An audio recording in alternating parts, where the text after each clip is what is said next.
Today we're learning Peirush Halacha Vov in Chametz U'Matzah. Kiba shiur, a batch of shiur. Shiur is the yeast or the bread which has become fermented. Shiur to yeshiva, that he uses it as he put together a whole batch of dough and he made a cheer out of it. Now we'll go down to the Peirush. He made shiur to yeshiva. He made it to sit on it. Im toch paneh betit, that if you put on top of it the lime or some other covering on it, harez betelo, it's considered nullified, even though it's made totally out of yeast. Umuter lekayim, you can keep it. The Rambam in Perek Halacha Beis says the din of chametz and the din of shiur are the same. The Rae Gann there, as we learned, says that their measurement is the same. They're also to be eaten with the kezayas, but he says there's a difference with regard to destroying them. That chametz, which was or is unable to be eaten by a dog, then you don't have to get rid of it. However, shiur, even though a dog won't eat it, you can't nullify it because you can still make other bread from it. Shiur is only bottle when he said it, as we were learning here. Is it made a chair and he covered it with tit. The Machon Nesher says, according to the Rambam, even shiur that's nifsal me'achilas kelev, you do not have kelev, that if or shiur that a dog will not eat, you don't have to get rid of it at all. Now Rabbeinu Menoach explains that shiur, that he made a chair out of it and he covered it with his tit or paint, is like a rock. Yeah, that's why you can keep it. But if he doesn't cover it with tit, then he's obligated to burn it. And what does he say shiur is? It's a gush, a piece, and he calls it this because it's made like a rock, round. It's circular, and there are those in the Gemara who explain that it's a name of an item, as opposed to a block of something. If you cover it with tit, it's bottle. Agos Maimon cites Psochim Memeiman Beis as the source that the Rabbonon require not only being mevatel, but you have to cover it with something to nullify it. Rab Shimon Lozo, that it's enough that you're using the word shiur, but if you didn't cover it, even if he didn't cover it with tit, the Rambam paskins like the Chachamim. Halacha l'maisa, the Shulchan Aruch paskins a chametz that became unusable before the time of Isur, and it's no longer edible for a dog, or he burnt it in fire and it's blackened that a dog won't eat it, or he used it for a chair and he covered it with tit, you can keep it on Pesach. So Biur Halacha brings down, you should know that the Rae Gann is of the opinion that shiur, you have to destroy it even if a dog cannot eat it. And according to the Rambam, you don't have to do this.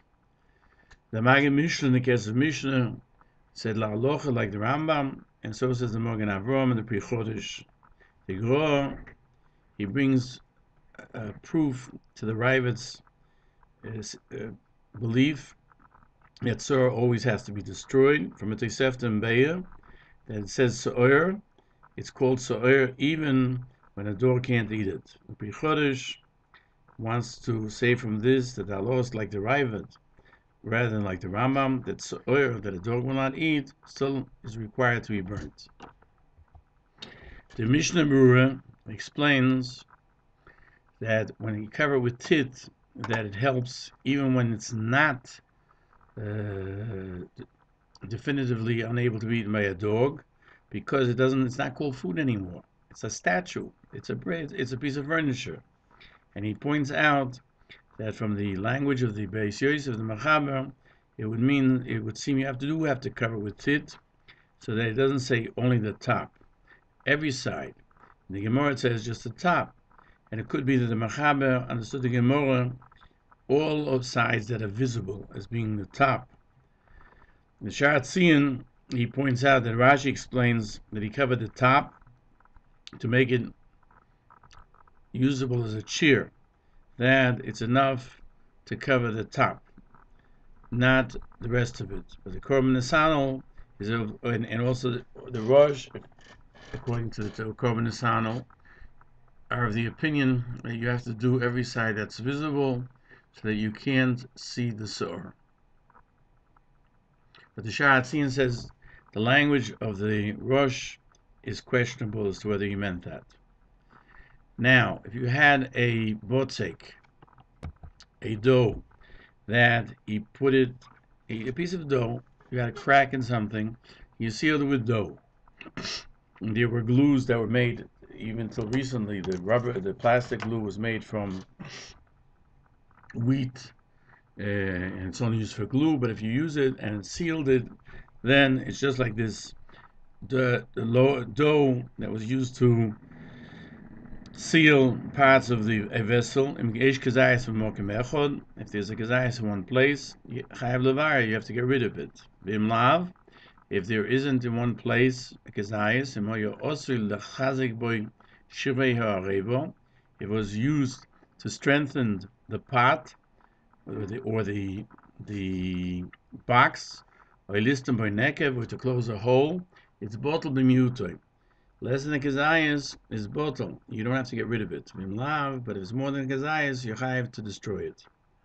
The Maggid Mishnah cites the Mishnah Psochim Memhei, botzik, dough that was put into the cracks, or it stayed there after they took out the dough.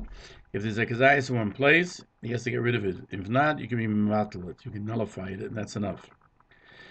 Here in the Gemara, Shmuel says that less than a kazayas is bottle because of the small amount, only when it was put there to strengthen the box. But if it's just laying there, you have to get rid of it, even if it's less than a kazayas. So kazayas means, according to Shmuel, even if it's meant to strengthen the seat and to fill a hole, you would have to destroy it, burn it.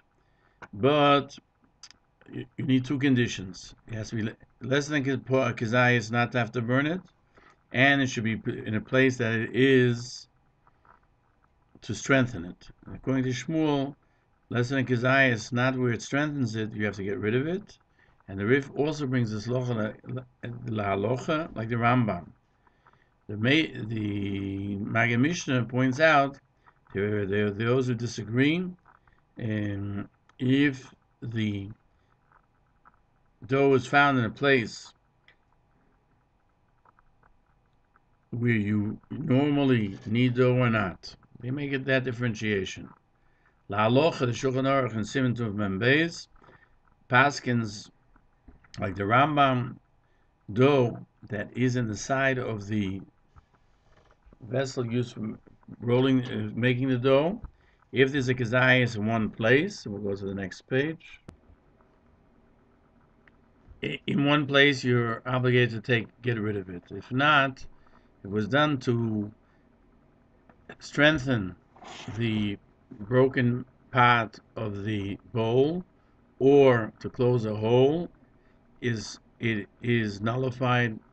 If not, you have to destroy it. So the Mishnah Berurah explains in Sifkot Lamed what it says. If there's a kazayas in one place, you have to get rid of it, even though you obviously nullified it by the very action of making it part of the strengthening of the pot. Still, since it has a kazayas, it doesn't become nullified. And if it's made to strengthen or to seal and it's small, the Mishnah Berurah says here it doesn't matter if it was in the bottom of the pot or in the top, and not like others who explain it depends whether that's where you actually roll dough generally. What the Rambam in the Machaber say, if it's made to close a hole, it's bottled b'miyutoi, it becomes nullified in its smallness. The Mishnah Berurah explains, even if you have a few half zaysim in different parts of this wooden bowl, since there's no kazayas in any place, we always nullify each one. And what the Mechaber writes, otherwise you have to get rid of it and burn it. The Mishnah Berurah says, when everything has a kazayas, that the little bit that's found in one place and the little bit that's found in the second, third place add up to a kazayas, because the bowl does connect them. But if there's no kazayas between all of them, then for sure, if they're split out, you do not have to take them out, even if they're not made to strengthen the bowl. And he says that there are poskim that even the less than kazayas, you need to get rid of it when it's slightly edible. But if it was dirty, it's less than a kazayas, then you don't, according to everyone, you do not have to get rid of it. If there was in the dough pot 2 half of kazaysim in 2 different places, and and there's a bit of string of dough which connects them, then we test it as to whether it's one unit, because if you would pick up one side with nitol and imoy, the other side would be pick up with it, then chayav levaya, because it's one kezayis.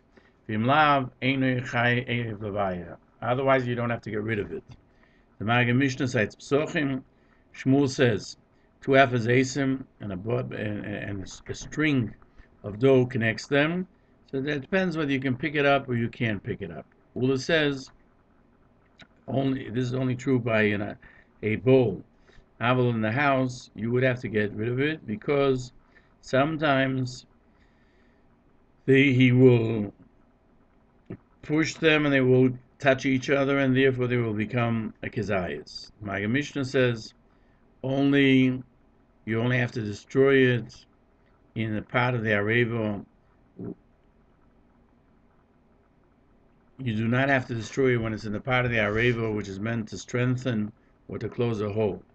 And only if they're pulling the string, you will not be able to pick up the 2 halves together. But if they're not found in a place which strengthens the bowl, then we automatically say they're kazayas. Or if they're not, even if it has kazayas, we learned you had to get rid of. And only when the whole kazayas, half kazayas of each of the halves, is found in a place which strengthens the bowl or closes a hole, then it is nullified in its minuteness, and you're not obligated to destroy it. In the next year, we'll learn Peri Beis Halacha Tes Zayin.